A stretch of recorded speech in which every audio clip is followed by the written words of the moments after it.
Hello everyone! So for today's video ay pag-uusapan natin ang tungkol sa anak. So yun nga, mayroon kasing may nag-message sa akin guys. At tinatanong kung hindi ko raw ba namimiss sa araw-araw yung aking Junakis. Kasi nga, hindi ko siya kasama dito sa bahay. Doon siya sa magulang ng aking darling. Doon siya nakatira ngayon. Eh sabi ko nga, wala namang ina na hindi nakakamiss sa kanyang anak, lalo na maliit pa. Siyempre, araw-araw yun. Kung ano man yung ginagawa ko, palaging naiisip ko siya. Anong ginagawa niya, kung tulog na ba siya, kumain na ba siya, nagdede na ba siya, o ano na bang, kung may sakit ba siya, ganito, ganyan. Pero siyempre, iniisip ko rin, kung kasama ko siya at hindi ako nagtatrabaho, papaano namin mabibigay yung mga pangangailangan niya? Mabuti sana kung mayaman kami na pwedeng, sige, mag-easy-easy ka lang, ganito, ganyan. Kahit nakahiga ka lang sa bahay, may perang dumadating sa'yo, ganito, ganyan. Hindi naman kami mayaman eh. Sana all. Di kung mayaman kayo at kaya niyong i-afford yung mga ganyan bagay, di kayo na. Pamahagi niyo naman sa amin, no? Para maramdaman namin. Ganon. Hindi. Kailangan kasi namin magsikap, magtrabaho sa malayo para masuportahan namin yung pangangailangan ng aming baby. Ganon. So, magkasama kami ng aking darling dito. Nagtatrabaho kami para masuportahan namin yung needs ng aking Junakis.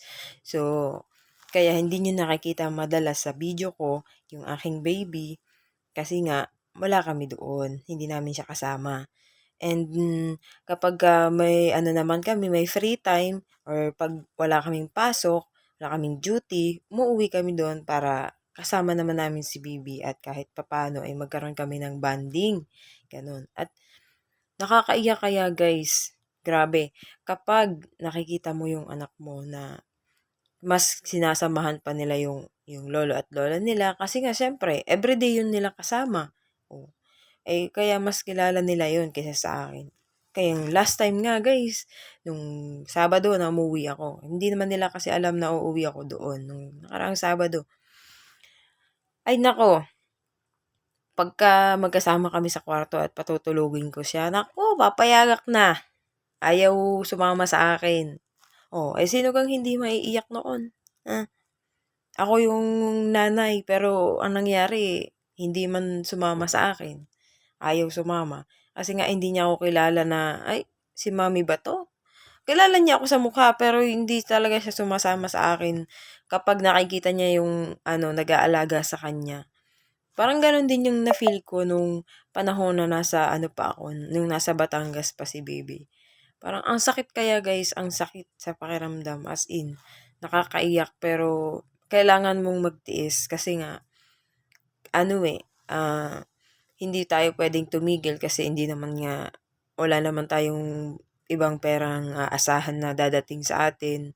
Ganun. At saka, syempre, kailangan magtrabaho para magkaroon ng income and mag-sideline. Syempre, hindi mawawala yun guys, yung sideline tayo.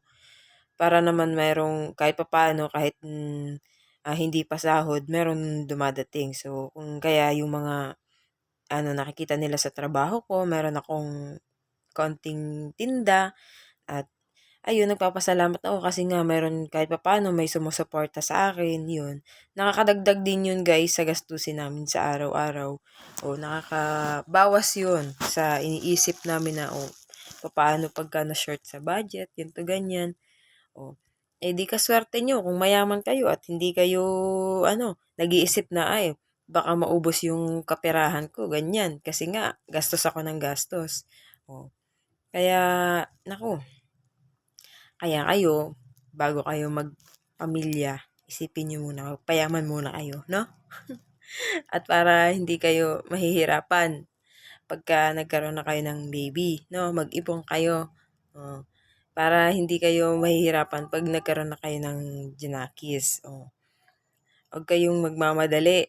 At nako, sinasabi ko sa inyo, pagsisisihan nyo rin yan hanggang pagdating ng pag nandun na sa kaorasan na yun. Hindi naman ako nagsisi kasi nasa tamang edad na rin naman ako. And gano'n din yung aking asawa. So, yun guys. At saka nagpapasalamat din po pala ako sa lahat ng nanonood ng aking videos everyday. Ayan, sa mga ina-upload ko at mga nagko-comment, sa mga nagsi-share po. Maraming salamat sa inyo. Ayan, nakakatulong din po yan sa akin. At syempre, yan, ako po ay nagpapasalamat din at hindi nyo ako iniwan hanggang dulo. Ayan, sama-sama tayo hanggang dulo. Ayan. Maraming salamat guys at sa mga hindi pa po follow sa akin, baka naman follow nyo na ako. Thank you guys for watching. Bye!